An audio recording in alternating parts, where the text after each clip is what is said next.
Rencontres, communications diverses des activités programmées dans le cadre de la tenue du 2 au 4 août 2024 du Festival des masques de Porto Novo.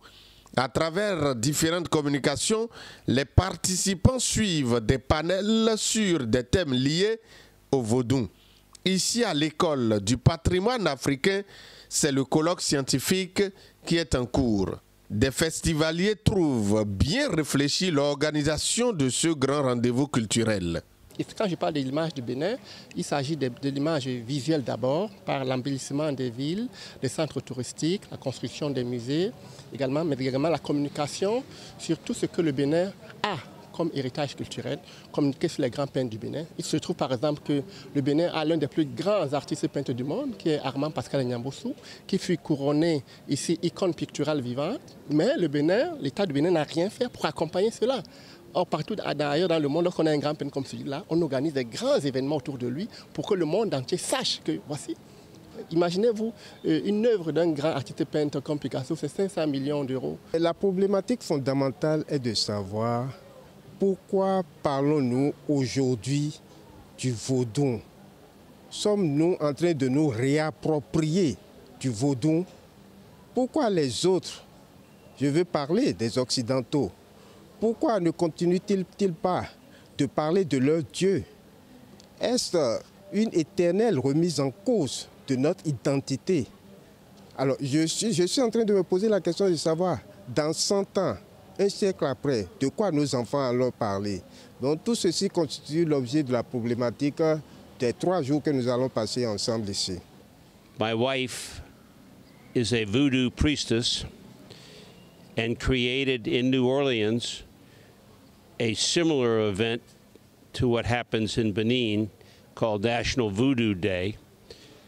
The goal that my wife and I have is to encourage Benin's voodoo organizations to join with the United States and the Port of New Orleans and Haiti.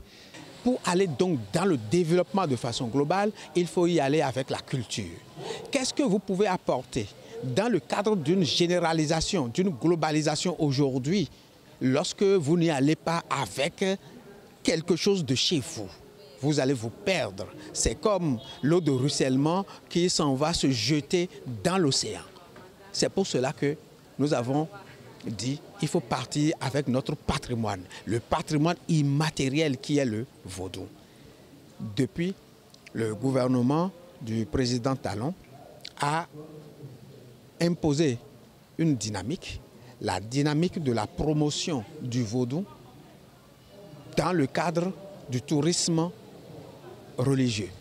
C'est-à-dire qu'il y a tout un paquet qui est mis sur le vaudou, avec plusieurs projets structurants, tels que le projet de la route des couvents vaudou, le projet de la construction du musée international du vaudou à Porto Novo, le projet qui est la manifestation des Vaudou Days que vous connaissez très bien, et le festival des masques de Porto Novo.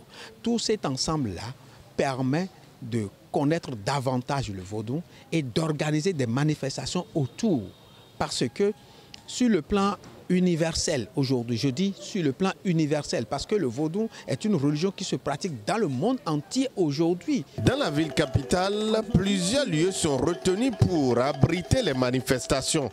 On peut citer les places Lokossa, Migan, Abessan et autres.